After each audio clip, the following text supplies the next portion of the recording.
If anyone has a history of heart disease or is being investigated for heart disease, you do have to be very careful. Speak to your cardiologist or speak to your family doctor. Make sure you're stable.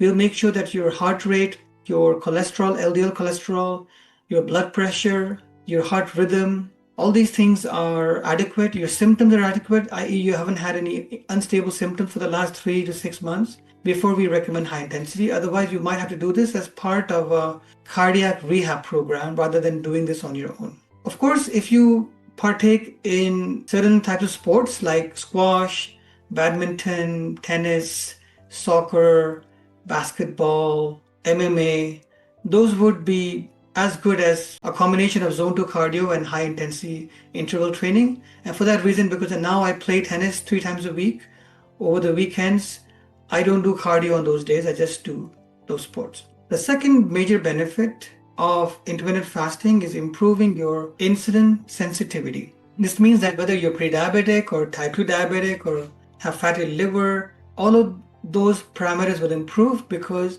your body is able to utilize insulin better.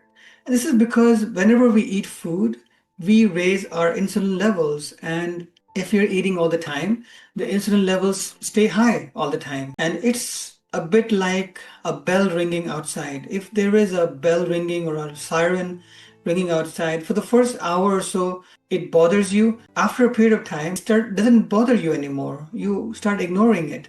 And the same with insulin. If you're spiking your insulin all the time because you're always snacking and eating, eventually your body starts ignoring it, and that's when it's starting to become resistant. The other reason your body ignores insulin is because, remember, the job of insulin is to push energy in the form of triglycerides, fat, glycogen into stores, into your fat cells, into your liver cells, into your pancreas.